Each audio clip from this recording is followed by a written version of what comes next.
Bonjour Nicolas Bétou. Bonjour Dimitri. Directeur du journal L'Opinion, vous revenez sur l'annonce hier soir par Xavier Bertrand, donc de continuer sa course vers l'Elysée, mais non pas en solitaire, il va passer par la case Congrès des Républicains. Et oui, on avait beau se dire qu'on pouvait tout attendre de la droite la plus bête du monde, un refus de Xavier Bertrand de se soumettre au vote du parti tout en continuant à revendiquer son soutien, dans le genre, ça aurait vraiment été magistral. C'était se lancer dans une inévitable bataille avec Valérie Pécresse ou Michel Barnier, là où le vainqueur du Congrès des Républicains, et cela au moins jusqu'à début 2022, c'est-à-dire jusque tard, très tard dans le processus qui doit mener au premier tour de la présidentielle le 10 avril prochain. Et attention, il aurait encore fallu rabibocher tout le monde, apaiser les rancœurs, construire en urgence un programme cohérent. Quelques semaines seulement avant la fin de la campagne, c'était mission quasiment impossible. C'est ce qui a convaincu Xavier Bertrand de s'en remettre au vote des militants. Alors ce qui est sûr, c'est qu'il a hésité jusque assez tard. Il a sollicité beaucoup d'avis autour de lui et son entourage était et reste assez divisé. Et il est vrai que pour lui, aller au Congrès, c'est une sorte de reniement. Il avait toujours fait un calcul différent. En se déclarant très tôt l'an dernier, le président de la région des Hauts-de-France pensait creuser l'écart avec Valérie Pécresse. C'est raté, les sondages n'ont pas fait la différence. Il avait également, avec la même application, martelé qu'il ne se soumettrait pas à une primaire ouverte et qu'il n'irait pas davantage se plier au vote des militants, un processus qu'il qualifiait il y a encore une dizaine de jours de primaire déguisée.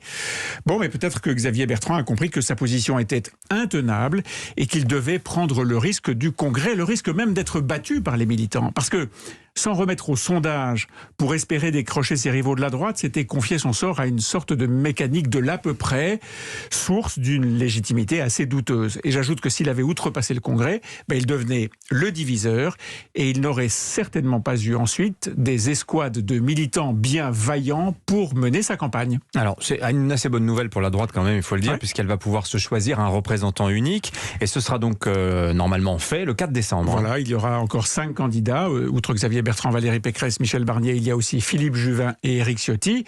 Et c'est sûrement en effet un soulagement pour cette droite républicaine et une forme de demi-victoire pour le président des Républicains, Christian Jacob, qui ne voulait pas de primaire ouverte, qui ne voulait pas se presser en espérant convaincre François Baroin de se mettre sur les rangs et qui surtout ne voulait pas admettre que le temps s'écoulait dangereusement et que tous les autres partis politiques avaient déjà désigné leur candidat. Et oui, la droite LR sera la dernière à désigner son candidat. Oui, c'est vrai, mais on peut aussi voir les choses sous un autre angle ce matin, parce que parmi tous les grands courants politiques français qui sont dans l'opposition à Emmanuel Macron, la droite sera vraisemblablement, en décembre prochain, la seule à n'avoir plus qu'un seul candidat. L'extrême droite se prépare à la bataille Le Pen-Zemmour et tout indique qu'elle va durer longtemps.